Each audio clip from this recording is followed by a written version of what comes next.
خواجہ قطب الدین بختیار کاکی رحمۃ اللہ علیہ فرماتے ہیں جب میرے شیخ، میرے مرشد، میرے ملجا، میرے آقا حضرت غریب نواز رحمۃ اللہ تعالیٰ علیہ مجھے دلی بھیجنے لگے تو میں نے عرض کی کہ حضور کچھ نصیحتیں فرما دیں. تو کہتے خواجہ صاحب نے مجھے 4 نصیحتیں فرمائی، 4 باتوں کا درس ارشاد فرمایا. سب سے پہلے خواجہ صاحب نے فرمایا یاد رکھنا فخر اس طرح کا ہو کہ تم بادشاہ معلوم ہو، درویشی اس طرح کرنا کہ بادشاہی معلوم ہو. اور دوسرا خواجہ صاحب رحمۃ اللہ تعالیٰ علیہ فرمانے لگے جب کوئی تیرے پاس آئے نا تو وہ خالی نہیں جانا چاہیے، بھوک لگی ہو تو اسے روٹی ملنی چاہیے. علم کا بھوکا ہو تو تیرے پاس قرآن و سنت کے دلائل کے انبار ہوں، کپڑے کی ضرورت ہو تو اسے خیرات ملنی چاہیے. اور اگر وہ درد لے کے آئے نا تو تیرے بھی آنسو ہونے چاہیے اور سامنے والے کو بھی آنسو ہی نصیب ہونے چاہیے. ہر ایک کو ہر شے دے کے بھیجنا، کوئی کمزوری نہ رہ جائے. اور تیسرے نمبر پہ فرمایا جب خوشخبری آتی ہے تو سبھی ہنستے ہیں، پر قطب الدین میرے ساتھ وعدہ کر سب سے زیادہ تیرے چہرے پر اس وقت مسرت ہونی چاہیے جب رب تجھے آزمائش میں ڈالے. سب سے زیادہ تیرے چہرے پر اس وقت مسکراہٹ ہونی چاہیے جب اللہ کریم تجھے کوئی آزمائش دے.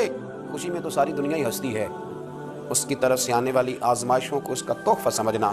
یاد رکھنا دکھوں میں ہنستے رہنا. قطب الدین یہ تیرا رنگ جب بنے گا تو پھر میں سمجھوں گا میں نے تربیت کی. اور چوتھے نمبر پہ فرمایا یاد رکھنا دشمنیاں نہ پالنا، بلکہ دشمنی کے جواب میں بھی دوستی پالنا. اس لیے کہ جو دشمنیاں پالتے ہیں وہاں بغض پیدا ہوتا ہے، اور جو دوستیاں پالتے ہیں ان کے دلوں میں اللہ محبت کی خوشبوئیں پھیلا دیا کرتا ہے. یہ انداز تربیت حضرت خواجہ اجمیر علیہ رحمہ کا، یہ انداز. خواجہ صاحب رحمۃ اللہ علیہ نے بڑے سخت ریاضتیں کی، مجاہدے کیے. خواجہ صاحب رحمۃ اللہ علیہ نے بڑی بھرپور زندگی گزاری. آپ کی کچھ تعلیمات عرض کرنا چاہ رہا ہوں. دن بھر تبلیغ دین کا فریضہ سر انجام دیتے. خواجہ صاحب رحمۃ اللہ تعالیٰ علیہ کے خلفاء فرماتے ہیں کہ خواجہ صاحب روزانہ اتنا لنگر پکواتے تھے، اتنا وسیع لنگر ہوتا تھا کہ جتنے مرضی لوگ شام تک آتے تھے لیکن وہ ختم نہیں ہوا کرتا تھا. لیکن اپنا حال یہ تھا کہ رات کی پکی ہوئی ایک روٹی لیتے تھے، اس کو پانی میں بھگو لیتے تھے. کچھ گھنٹے جب وہ بھگوئی رہتی تھی، نرم ہو جاتی تھی، پھر اس کو تناول فرمایا کرتے تھے. اور فرماتے ہیں کہ جو کام کرتے ہم نے خواجہ صاحب کو سب سے کم دیکھا ہے وہ ہے کھانا کھاتے اور سوتے. یہ 2 کام کرتے ہم نے انہیں بڑا کم دیکھا، اور زیادہ تر ان کا وقت عبادت میں، ریاضت میں، تلاوت میں گزرا کرتا تھا.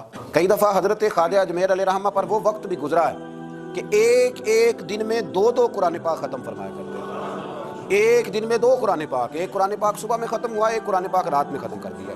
خواجہ صاحب علیہ رحمہ اس درد کے ساتھ تلاوت فرماتے تھے کہ لوگ کہتے ہیں کہ وہ تو بیدار رہتے ہی تھے، تلاوت سننے والے بھی آنکھیں کھول لیا کرتے تھے. 50 سال کا عرصہ انہوں نے اس طرح گزارا ہے کہ عشاء کے بعد تھوڑی دیر کے لیے، چند گھنٹوں کے لیے گھر تشریف لے جاتے تھے، پھر واپس لوٹتے تھے اور فجر تک مسجد میں عبادت کیا کرتے تھے. خواجہ صاحب کی ریاضتیں، مجاہدے، عبادتیں، یہ ساری چیزیں اپنی جگہ مسلمہ تھیں. خواجہ صاحب رحمۃ اللہ تعالیٰ علیہ کے نوافل کی کثرت کا کوئی اندازہ ہی نہ تھا. اس کے ساتھ ساتھ جب وہ اپنے خلفاء کی، اپنے مریدوں کی تربیت کرتے تھے تو رنگ نرالا ہوتا تھا.